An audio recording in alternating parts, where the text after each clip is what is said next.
Pada umumnya pembangunan jalur kereta api di Indonesia pada masa kolonial Belanda tidak lepas dari kepentingan pemerintah pada masa itu, yaitu untuk memudahkan angkutan komoditas ekspor hasil tanam paksa. Sebelumnya memang ada perdebatan di kalangan pemerintah sendiri mengenai seberapa penting pembangunan jalur kereta api di Hindia Belanda. Hal itu dapat diamati pada penyelenggaraan angkutan kereta api pertama kali di lintas Semarang Forstenlanden Willem I, Jawa Tengah pada 1868. Pada pembangunan jalur kereta api pertama di Hindia Belanda itu justru dilakukan perusahaan swasta Nederlands Indische Spoorwegmaatschappij. Bagi pemerintah kolonial, alasan biaya pembangunan yang mahal merupakan alasan utama, sehingga beresiko akan menyedot banyak anggaran dari negara. Wilayah pemberian konsesi pun awalnya terbatas pada sekitar Semarang, Ambarawa, Surakarta.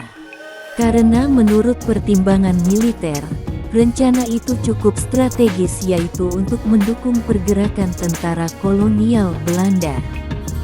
Hal itu menjadi penting apabila terjadi pemberontakan kembali di wilayah kerajaan Surakarta dan Yogyakarta, maka dengan mudah pemerintah kolonial menggerakkan pasukan dari Semarang dan Ambarawa.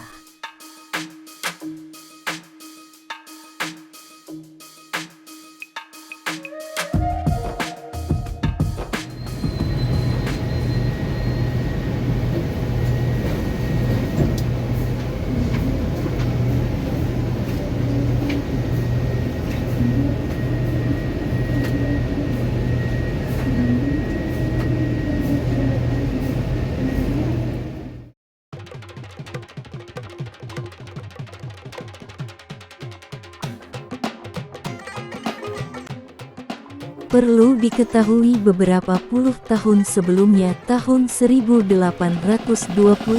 sampai tahun 1830,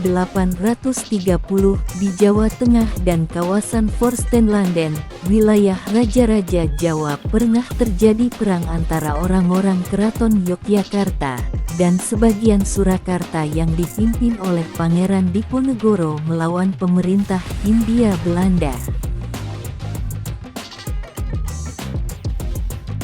Konflik berdarah itu menimbulkan dampak merugikan di kedua belah pihak, baik dari pengikut Diponegoro dan sebagian besar penduduk Jawa maupun pihak pemerintah kolonial. Akibat dari penanganan berlarut-larut menyebabkan biaya perang menjadi tidak sedikit bagi pemerintah.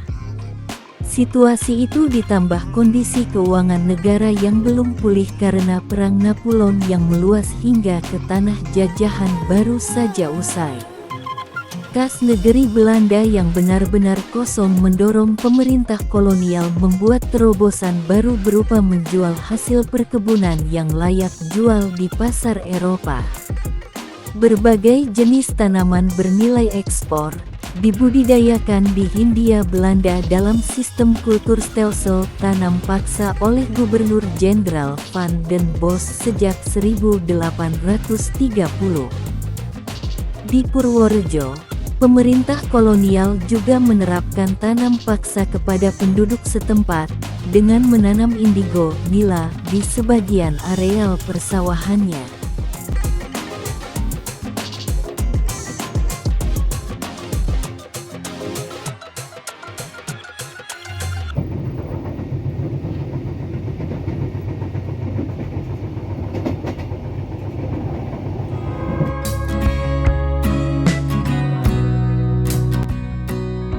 Selain itu, wilayah pegunungan utara Purworejo juga merupakan sentra kopi yang sudah ditanam sejak sebelum Perang Jawa tahun 1825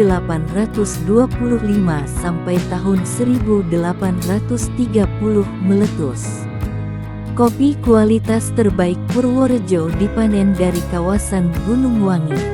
Zaman kolonial, kopi dari Gunung Wangi dikirim ke Yogyakarta dan Surakarta, umumnya dikonsumsi oleh para bangsawan Forstenlanden.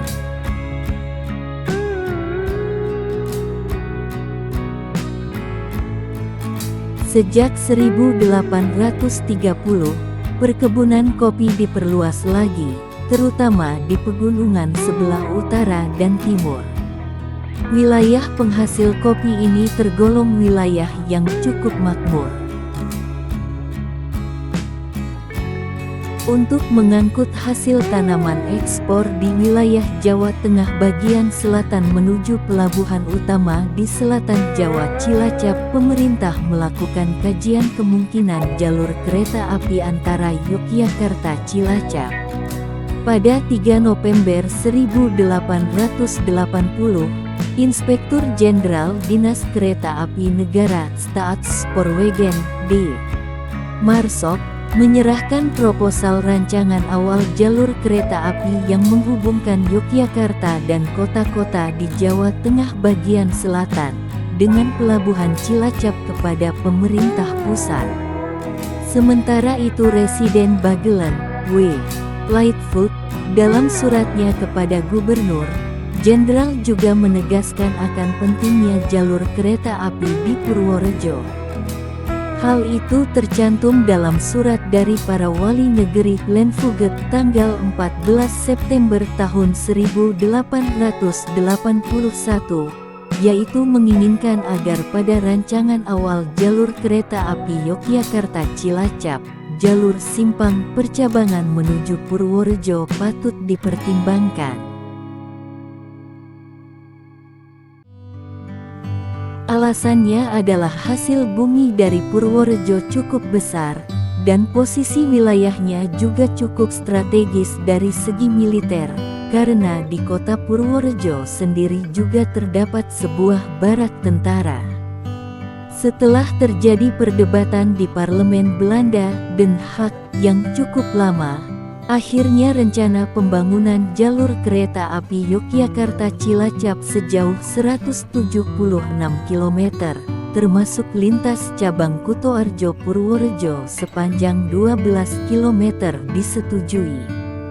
Rencana itu dikukuhkan dalam lembaran negara Statsblad nomor 110 tertanggal tanggal 20 Juli tahun 1884. Persis 3 tahun kemudian pada tanggal yang sama, jalur kereta api Yogyakarta-Cilacap berikut lintas cabang Kutoarjo Purworejo diresmikan penggunaannya. Pada masa pendudukan militer Jepang, jalur Purworejo-Kutoarjo sempat dibongkar, karena dianggap kurang memberi manfaat dalam rencana perang di Jawa. Setelah proklamasi kemerdekaan Indonesia, atas permintaan kepala daerah pada waktu itu Jawatan Kereta Api Republik Indonesia membangun kembali jalur ke Purworejo Kutoarjo pada tahun 1946.